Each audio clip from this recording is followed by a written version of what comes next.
बहुत से लोग कहते हैं मुझे यीशु के बारे में पता है। शायद आप यीशु के बारे में जानते हैं, लेकिन क्या आप यीशु को जानते हैं?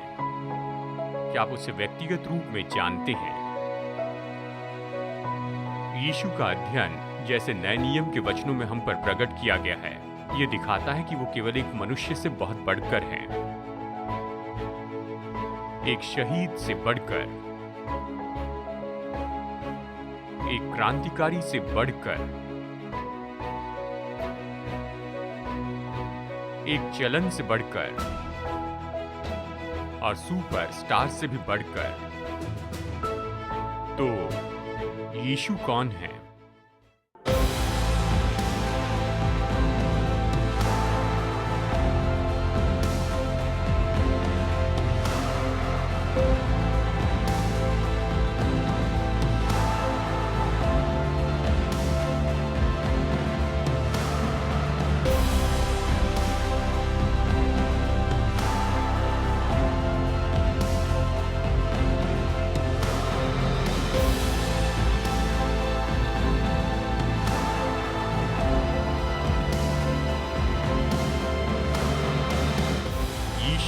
युगों का वो भेद है और इतिहास का आश्चर्य है।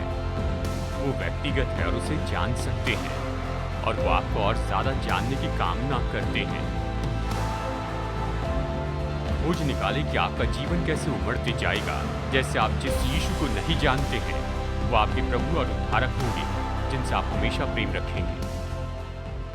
वह ऐसे राजा है जिसकी सामर्थ सबसे महान है, जिसका राज्य हमेशा का और उसका सिंहासन अजेय है।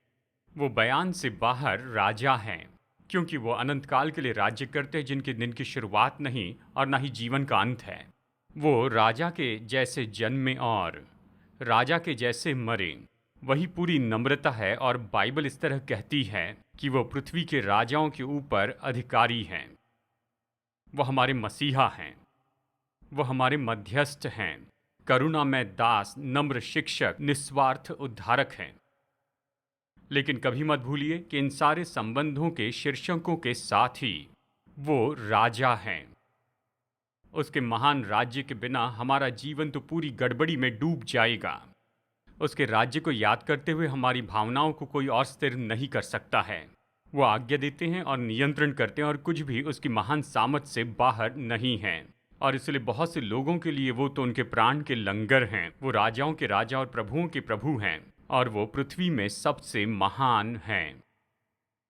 और जैसे आज हम उसके राजा होने के बारे में देख रहे हैं, हम इसे दो तरह से देखने वाले हैं। सबसे पहले राजा होने के उसके 5 शीर्षक हम देखेंगे और फिर हम उसके महान सिंहासन के बारे में देखेंगे। सबसे पहले उसे कहा गया है कि वो यहूदियों का राजा है। उसे यहूदियों का राजा कहा गया है। तो आइए हमारे प्रभु के इस असाधारण शीर्षक से शुरू करें। यीशु के जीवन में ऐसे 2 समय काल थे जहां पर उसे यहूदियों का राजा कहा गया था, और इन दोनों समय के बीच में और पुराने नियम में कभी भी उसे ऐसे नहीं कहा गया। उसके जन्म के समय उसे यहूदियों का राजा कहा गया। मत्ती कहता है, हेरोदेस राजा के दिनों में जब यहूदिया के बेतलहम में यीशु का जन्म हुआ, तो पूर्व से कई ज्योतिषी यरूशलेम में आकर पूछने लगे कि यहूदियों का राजा जिसका जन्म हुआ है कहाँ है। तो स्थानिक रब्बियों ने उन्हें मीका की भविष्यवाणी के बारे में बताया कि बेतलहम मसीह का जन्म स्थान होगा। तो फिर मजूसी बेतलहम में जाते हैं। उन्होंने उस घर में पहुंचकर उस बालक को उसकी माता मरियम के साथ देखा और मुंह के बल गिरकर बालक को प्रणाम किया। वो राजा था और अपना अपना थैला खोलकर राजाओं की भेंट चढ़ाई। उसको सोना और लोभान और गंधरस की भेंट चढ़ाई। अपनी शिशु अवस्था में भी यीशु तो राजा थे। दूसरे तो किसी की मृत्यु के बाद राजा बनते हैं, लेकिन यीशु राजा के रूप में जन्मे ताकि वो दूसरों के लिए मर सके, यानी आपके और मेरे लिए। ये उसकी मृत्यु की ओर लाता है, जहां पर फिर से उसे यहूदियों के राजा के रूप में कहा गया, लगभग बिना पर्याय के। इस नाम के बारे में और कहीं नहीं लिखा गया उसके जन्म से उसके मृत्यु तक। लेकिन पैशन नैरेटिव में हम देखते हैं कि यीशु तो पिलातुस के सामने खड़े थे और पिलातुस ने यीशु से ये सवाल पूछा कि क्या तू यहूदियों का राजा है? और यीशु ने उत्तर दिया, तू आप ही कह रहा है। भीड़ से कहते हुए पिलातुस ने चिल्लाकर कहा, क्या तुम चाहते हो कि मैं तुम्हारे लिए यहूदियों के राजा को छोड़ दूं? तो जिसे तुम यहूदियों का राजा कहते हो उसको मैं क्या करूं? जैसे आप जानते हैं, वे फिर चिल्लाए, उसे क्रूस पर चढ़ा दो, यहूदियों के राजा को क्रूस पर चढ़ाओ। पिलातुस ने यीशु को क्रूसीकरण के लिए दे दिया और वध करने वाले की ओर से अजीब आज्ञा दी गई। क्रूस के ऊपर इस तरह से चिन्ह लगाया गया था जिसमें लिखा था, यहूदियों का राजा। अगर आप उस क्रूसीकरण के दृश्य को देखते तो आप उस क्रूस के ऊपर ये चिन्ह देखते कि यहूदियों का राजा। महायाजक ने सवाल उठाया और उन्होंने मांग की कि पिलातुस यहूदियों के राजा इस शीर्षक को बदल दे और लिखे कि इसने कहा कि मैं यहूदियों का राजा हूं। पिलातुस ने जो कहा मुझे पसंद है। उसने कहा, मैंने जो लिख दिया वो लिख दिया। हमारे प्रभु का यही शीर्षक था उसके जन्म में और उसकी मृत्यु में, जिसे कहा था मजूसी और न्यायाधीशों ने और भीड़, और यहाँ तक कि उसके क्रूस के ऊपर इसी तरह से लिखा गया था कि यीशु यहूदियों के राजा हैं। बाइबल ये भी बताती है कि वो इस्राएल के राजा हैं। इसी तरह से यीशु को इस्राएलियों का राजा कहा गया। पहला व्यक्ति जिसने इस तरह से कहा वो तो नथानियल चेला था। एक दिन यूहन्ना 1:49 में उसने यीशु से कहा, रब्बी, तू परमेश्वर का पुत्र है, तो इस्राएल का महाराजा है। यूहन्ना 1:49। लगभग 3 साल के बाद जब प्रभु यीशु वहां प्रवेश कर रहे थे, रविवार के दिन यरूशलेम में बहुत से लोगों ने उसके आने का उत्सव मनाया और उन्होंने क्या कहा, होसन्ना, धन्य इस्राएल का राजा जो प्रभु के नाम से आता है। 5 दिन के बाद जब वो गोलगथा पर दुख उठा रहे थे तो उसके एक शत्रु ने जोर से चिल्लाया, ये तो इस्राएल का राजा है, अब क्रूस पर से उतर आए तो हम उस पर विश्वास करें।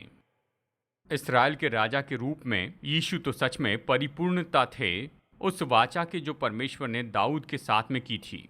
यशा भविष्यवक्ता से हम पढ़ते हैं, क्योंकि हमारे लिए एक बालक उत्पन्न हुआ, हमें एक पुत्र दिया गया और प्रभुता उसके कांधे पर होगी और उसका नाम अद्भुत युक्ति करने वाला, पराक्रमी परमेश्वर, अनंत काल का पिता और शांति का राजकुमार रखा जाएगा। उसकी प्रभुता सर्वदा बढ़ती रहेगी और उसकी शांति का अंत न होगा। इसलिए वो उसको दाऊद की राजगद्दी पर इस समय से लेकर सर्वदा के लिए न्याय और धर्म के द्वारा स्थिर किए और संभाले रहेगा। सेनाओं के यहोवा की धुन के द्वारा ये हो जाएगा।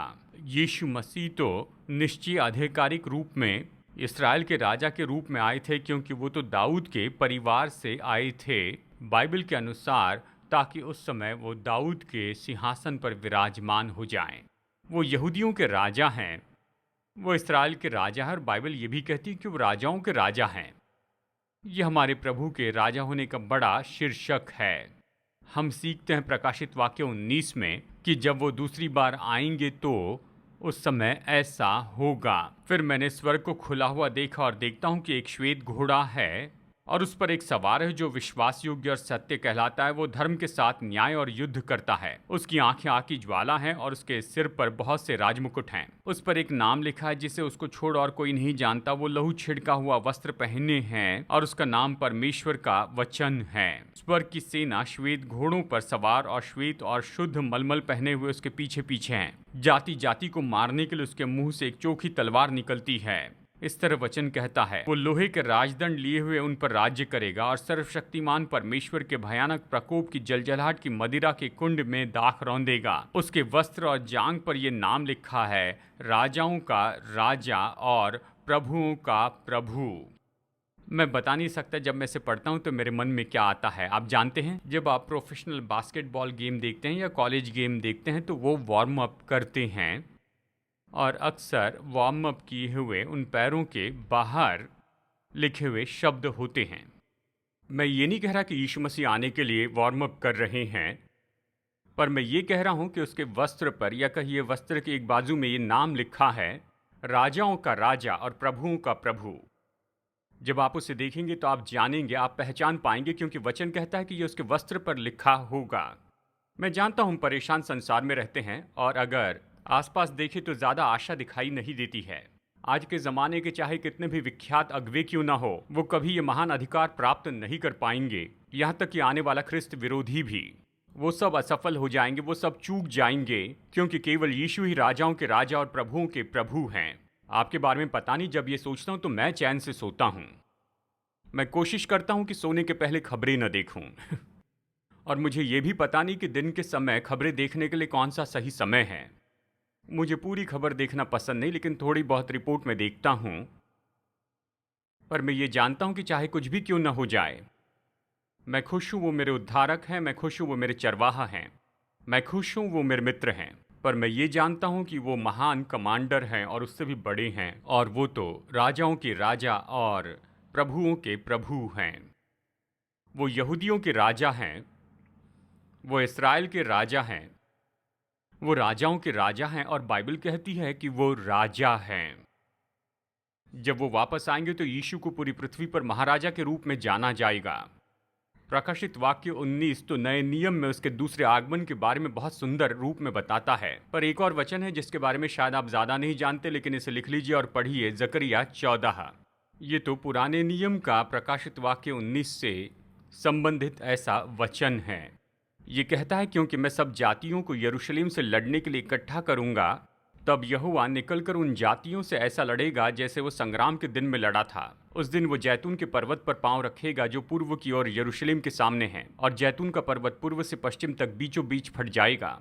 लगातार एक ही दिन होगा जिसे यहोवा ही जानता है। उस दिन यरूशलेम से बहता हुआ जल फूट निकलेगा, उसकी एक शाखा पूरब के ताल और दूसरी पश्चिम के समुद्र की ओर बहेगी, और धूप और जाड़े के दिनों में वो बराबर बहती रहेगी। तब यहोवा सारी पृथ्वी का राजा होगा। उस दिन एक ही यहोवा और उसका नाम भी एक ही माना जाएगा। कई वचनों में ऐसे बताया गया कि परमेश्वर का राज्य तो भविष्य में होगा, और कुछ वचनों में ऐसे दिखाई देता है कि परमेश्वर का राज्य तो अभी है। और मैं अपने थियोलॉजिकल मित्रों के साथ में इसके बारे में वाद विवाद कर सकता हूं कि परमेश्वर का राज्य क्या अभी है या फिर बाद में है। मैं सोचता हूं गड़बड़ी तब हल हो जाएगी जब हम यीशु मसीह के दो आगमन के बारे में समझेंगे। यीशु पहली बार छुड़ाने वाले राजा के रूप में आए, और वो दूसरी बार राज्य करने वाले राजा के रूप में आ रहे हैं। वो पहली बार अपने आत्मिक राज्य को स्थापित करने आए, अपने चर्च को, ताकि सुसमाचार दुनिया में फैलाए। और जब वो दूसरी बार आएंगे तो वो अपना राज्य स्थापित करेंगे कि अगले 1000 साल तक पूरे संसार पर राज्य करते जाएं। जब वो पहली बार आए तो उसका राज्य शुरू किया गया, और जब वो दूसरी बार आएंगे तो ये राज्य उसे सौंपा जाएगा। वो राजाओं के राजा और प्रभुओं के प्रभु हैं, और वो मेरे राजा हैं। और फिर उसके राजा होने का 5वां शीर्षक है, वो महिमा का राजा है। मैं विश्वास करता हूं कि इस नाम का खास ऐतिहासिक संबंध है। हम जानते हैं कि इस पृथ्वी पर आने के पहले जब प्रभु यीशु मसीह स्वर्ग में थे, वो तो पिता और पवित्र आत्मा के साथ में रहते थे। अपने अनंतकाल के राज्य में एक दिन पिता ने, मैं व्यक्तिगत रूप में कहना चाहता हूं, पिता ने पुत्र के पास आकर उससे कहा, पुत्र, नीचे पृथ्वी पर जो समस्या उससे हमें निपटना होगा। हमें पाप की समस्या से निपटना होगा, और केवल एक ही व्यक्ति इसे कर सकता है, और वो तो तुम हो। और मुझे लगता है मैं यीशु को कहते हुए सुनता हूं कि परमेश्वर मेरे पिता, मैं तैयार हूं। और बाइबल कहती है, पवित्र शास्त्र में मेरे विषय में लिखा हुआ है, ताकि हे परमेश्वर तेरी इच्छा पूरी करूं। तो फिर यीशु यहाँ नीचे पृथ्वी पर आए, और वो 33 साल तक सिद्धता में जीवन जिए, और लोगों ने स्वर्ग से आए इस व्यक्ति को लेकर क्रूस पर चढ़ा दिया। वो मर गए, गाढ़े गए, और फिर से जी उठे, और लगभग 40 दिनों तक वो इस पृथ्वी पर थे और दिखा रहे थे कि वो सच में जी उठे उद्धारक प्रभु हैं। और उस समय के अंत में समय आ चुका था कि अपने घर लौट कर जाए। वो यहाँ पर रहने के लिए नहीं आए, उन्हें जाना था। जब उन्हें स्वर्ग में वापस बुलाया गया, बाइबल कहती है कि उसी पर्वत पर जहाँ पर वो एक दिन फिर से दूसरे आगमन में प्रकट होंगे, यीशु स्वर्ग में उठा लिए गए। और स्वर्गदूतों ने चेलों से पूछा कि तुम इतने व्याकुल क्यों हो? ये यीशु जिसे तुमने ऊपर जाते देखा, वो वैसे ही वापस आएंगे। हम इस कहानी में यहीं पर रुक जाते हैं, और कभी इस बात के बारे में नहीं सोचते हैं कि स्वर्ग में उस समय क्या हुआ होगा जब यीशु अपने घर लौट कर गए। आपको क्या लगता है कैसे होगा? मैं सोचता हूं मुझे पता है ये कैसे होगा, क्योंकि मैं विश्वास करता हूं भजनकार ने भविष्यवाणी के रूप में हमें बताया कि ये कैसे था। भजन 24 वचन 7 से 10 तक, हे फाटकों, अपने सिर ऊंचे करो और सनातन के द्वारों ऊंचे हो जाओ, क्योंकि प्रतापी राजा प्रवेश करेगा। वो प्रतापी राजा कौन है? सेनाओं के परमेश्वर, वही तो महिमा के राजा हैं। वो स्वर्ग में गए और वहां पर विराजमान हो गए, क्योंकि उसका काम पूरा हो गया। वही तो महिमा के राजा हैं। ये उसके राजा होने के शीर्षक हैं। चलिए उसके वैधानिक सिंहासन के बारे में बताऊं। कुलुसियों 3 कहता है, अतः जब तुम मसीह के साथ जिलाए गए तो स्वर्गीय वस्तुओं की खोज में रहो, जहां मसीह विद्यमान है और परमेश्वर के दाहिनी ओर बैठा है। मैं आपसे एक सवाल पूछता हूं जो मैंने खुद से इस हफ्ते पूछा है कि आपने पिछली बार पिता के दाहिनी ओर विराजमान मसीह के बारे में सोचा है? बस बैठकर आपने अपने मन में ये तस्वीर सोची कि सृष्टिकर्ता परमेश्वर जिसने हमें बनाया है अपने ही मुंह के शब्दों के द्वारा, और उसका पुत्र यीशु मसीह महिमा में एक साथ बैठे हैं अपने सारे प्रताप के साथ, और जो भी हो रहा है उस पर पूरी तरह नियंत्रण करते हैं। और मैंने उस सुबह उससे बातें की। अगर ये बात सच है कि हमारे पास ऐसा वैधानिक राजा है जो स्वर्ग के सिंहासन पर विराजमान है, तो इसका हमारे लिए क्या अर्थ है? चलिए 2-3 बातें बताता हूँ जिससे हम देख सकते हैं। सबसे पहले हमें अपने पूरे हृदय से उसकी स्तुति करनी चाहिए, हमें उसकी आराधना करनी चाहिए। याद रखिए, जब मजूसियों ने बालक यीशु को दंडवत किया, उन्होंने आराधना की कि वो तो यहूदियों के राजा हैं, तो हमें कितनी ज़्यादा आराधना करनी चाहिए कि वो राजाओं के राजा और महिमा के राजा हैं। मुझे पता नहीं कि मैं शब्दों में कैसे बयान करूं। जब वो स्वर्ग में वापस गए तो स्वर्गदूतों ने उसकी कैसे स्तुति की। मैं सोचता हूं भजन 24 इसके बारे में अच्छे से बताता है। प्रकाशित वाक्य 5 इसकी एक तस्वीर देता है कि यीशु स्वर्ग में स्तुति ग्रहण करते हैं। गौर से सुनिए, क्योंकि हम इसके भागी हो जाएंगे, और ये ऐसा है हम इसकी यहाँ रिहर्सल कर रहे हैं। ये इस तरह कहता है, उस सिंहासन के बीच में एक वध किया हुआ मेमना खड़ा देखा। फिर मैंने स्वर्ग और पृथ्वी पर और पृथ्वी के नीचे सबको ये कहते हुए सुना, मैंने उन्हें ये कहते हुए सुना, जो सिंहासन पर बैठा है उसका और मेमने का धन्यवाद और आदर और महिमा और राज्य युगान युग रहे। हम यहाँ उसमें जुड़ सकते हैं, हम उसमें जुड़ सकते हैं, हम आराधना शुरू कर सकते हैं, उससे हम धन्य कह सकते हैं। जो सिंहासन पर बैठा है उस मेमने का धन्यवाद, आदर और महिमा और राज्य युगान युग रहे। मैं आपसे कहूं, परमेश्वर की स्तुति करते हुए आप शायद कभी रुक नहीं पाएंगे। ऐसी कोई क्लास नहीं जो आपको ये सिखाए कि इसे कैसे करते हैं। आप स्तुति प्रार्थना के जैसे ही सीख सकते हैं। बस इसे शुरू कीजिए और इसे बार बार करते जाइए जब तक कि आपके जीवन में सिद्ध ना हो जाए। आपको जो भी मौका मिलता है उसमें उसकी आराधना कीजिए। शायद आप कहें, पास्टर जरमैया मैं इसमें बहुत अच्छा नहीं हूं। कोई बात नहीं, बस कीजिए। जब इसे करेंगे तो और बेहतर होंगे। स्तुति प्रार्थना जैसी है, इसके बारे में आप किताबों से नहीं सीख सकते हैं। हम आज्ञाकारिता के द्वारा इसे सीखते हैं। हमें आज्ञा दी है कि अपने परमेश्वर की स्तुति करें।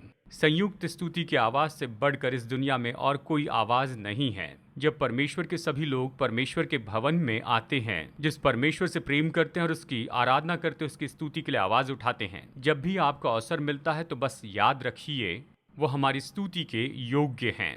और ये हमारे लिए सौभाग्य और आनंद की और अवसर की बात है कि सराहना में हम अपनी आवाज़ उसके लिए उठाएं। नंबर 2, उसके पास अपनी सारी ज़रूरतें लाएं। क्या आप जानते हैं उसका सिंहासन तो हमारी प्रार्थना के लिए सबसे निश्चित मंजिल है।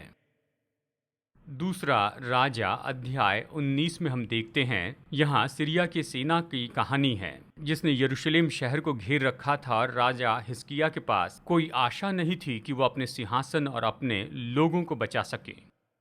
अशूर के राजा ने पत्र भेजा और कहा कि तुम समर्पण कर दो, लेकिन हिजकिय्याह दूसरे राजा की ओर मुड़ा और अपना छुटकारा खोजा। वो भवन में गया और उसने परमेश्वर के सामने वो पत्र रखकर प्रार्थना की, हे इस्राएल के परमेश्वर यहोवा, हे करूबों पर विराजने वाले, पृथ्वी के सब राज्यों के ऊपर केवल तू ही परमेश्वर है। उसने वो पत्र वहां रखा। क्या आपने कभी ऐसा किया है? मेरे पास कुछ पत्र थे जो मुझे परमेश्वर के सामने रखने पड़े। प्रभु, मैं इसके साथ क्या करूं? मुझे इसके साथ क्या करना चाहिए? बाइबल कहती है कि जब उसने उससे प्रार्थना की जो विराजमान है, परमेश्वर ने सामर्थ्य उत्तर दिया और नगर चमत्कारी रीति से बचाया गया। भाई और बहनों, हम अपनी समस्याओं में बिल्कुल इसी तरह से कर सकते हैं। हिजकिय्याह का ये उदाहरण तो हमारे सामने दिखने वाला चित्र है कि सिंहासन के सामने घुटने टेक कर अपनी समस्याएं वहां बताएं। हम अपने बोझ को प्रभु के पास ले जाकर वहीं छोड़ सकते हैं। बाइबल में प्रार्थना के बारे में बहुत ही विख्यात वचन है, वो है कि इसलिए आओ हम हियाव बांध कर चले कि हम पर दया हो और हम वो अनुग्रह पाए जो आवश्यकता के समय हमारी सहायता करें।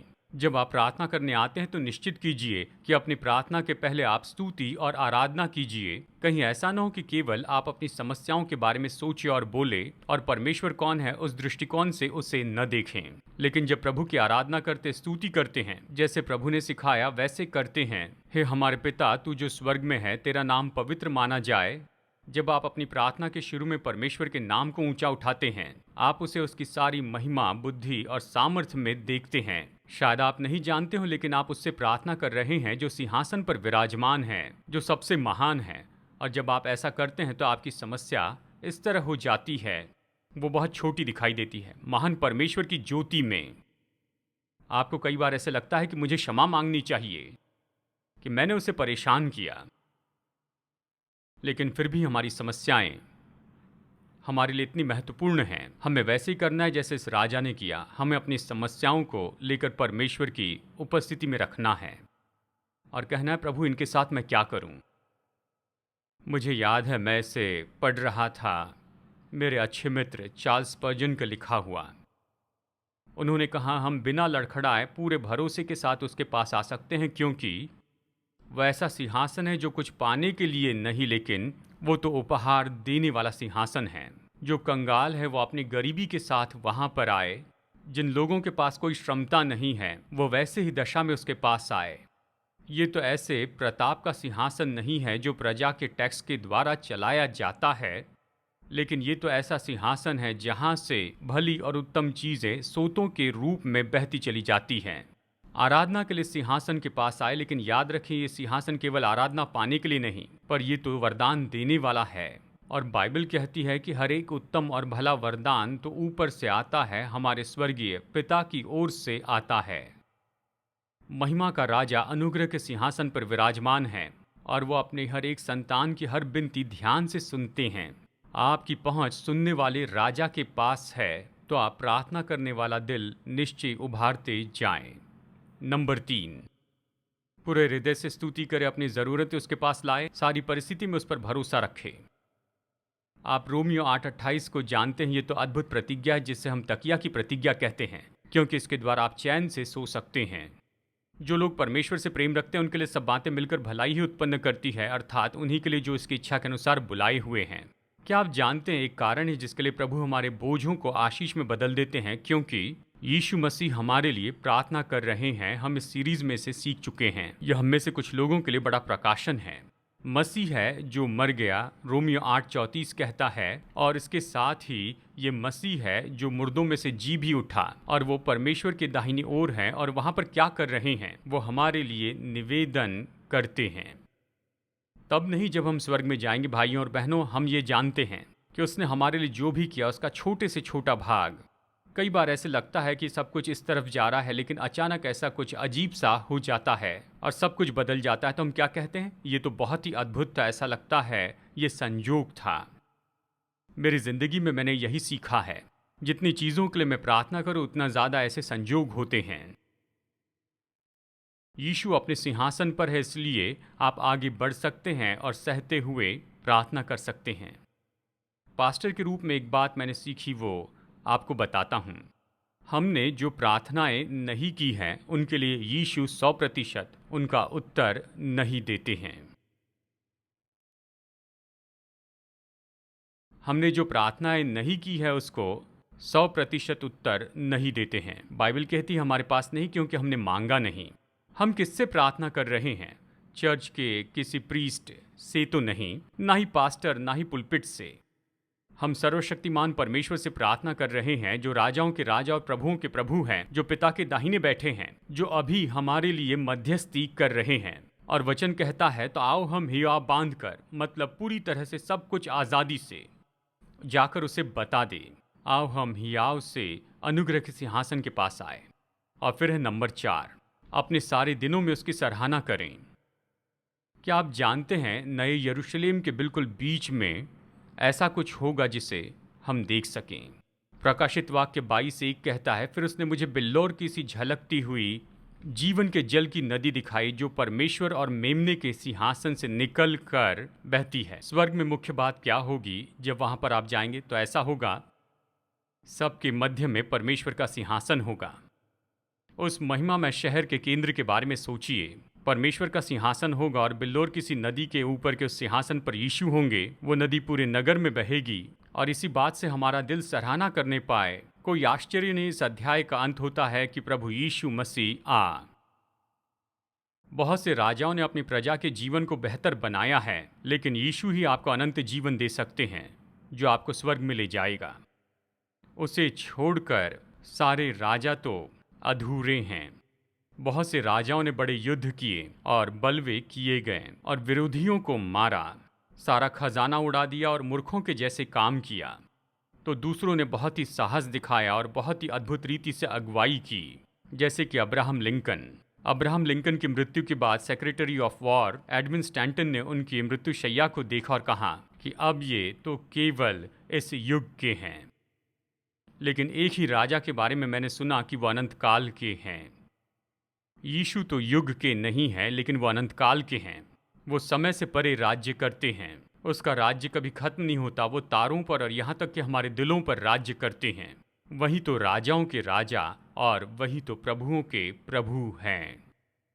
जैसे हम इस सीरीज के अंत में आ गए हैं, तो आइए हम याद कर लें कि प्रभु यीशु मसीह मनुष्य के पुत्र हैं और वो परमेश्वर के पुत्र हैं। वो अनंत काल से हैं और वो तो इतिहास से भी है। वो तो पुराने नियम में हैं, जी हाँ ज़रूर, और वो नए नियम में भी हैं। वो हमारे लिए प्रार्थना कर रहे हैं जबकि हम उससे प्रार्थना कर रहे हैं। जबकि हम उसे खोज रहे हैं, वो हमें खोज रहे हैं। वो हमें प्रभु ने किए कामों से बड़े काम के योग्य बनाते हैं। वो तो सत्य के शिक्षक और सिखाए जाने वाला सत्य हैं, जबकि वो वहाँ विराजमान हैं लेकिन यहाँ पर उपस्थित हैं। हालांकि वो मर गए थे लेकिन अभी जीवित हैं। और वो यहूदियों के राजा हैं और वही राजाओं के राजा हैं। हालेलुया। आज मेरे साथ दिशा परिवर्तन में जुड़ने के लिए धन्यवाद। जितना ज्यादा हम वचन का अध्ययन करेंगे, उतना ज्यादा हम समझेंगे कि हमारे प्रेमी परमेश्वर हम में से हर एक के साथ व्यक्तिगत संबंध रखना चाहते हैं। अगर आप उसके साथ ये संबंध शुरू करना चाहते हैं, तो पहला कदम है कि अपने पापों से पश्चाताप करें और यीशु मसीह को अपना उद्धारकर्ता और प्रभु बना लीजिए। जब आप ये निर्णय लेते हैं कि परमेश्वर के मुफ्त का वरदान उद्धार प्राप्त करेंगे, तो मसीह यीशु में नई सृष्टि के रूप में आपकी यात्रा परमेश्वर के साथ शुरू होगी। तो आज आपने अगर विश्वास का ये कदम उठाया है, तो मैं प्रोत्साहित करता हूँ कि आपका ये निर्णय दूसरे विश्वासियों को बताएं और भरोसेमंद सेवका या लोकल चर्च को बताएं और अपने नए विश्वास में उन्नति पाते चले जाएं। प्रभु आशीष दे जैसे आप परमेश्वर के साथ चलना शुरू करते हैं। और मैं अगली बार फिर आपसे मुलाकात करूंगा यहीं पर दिशा परिवर्तन में।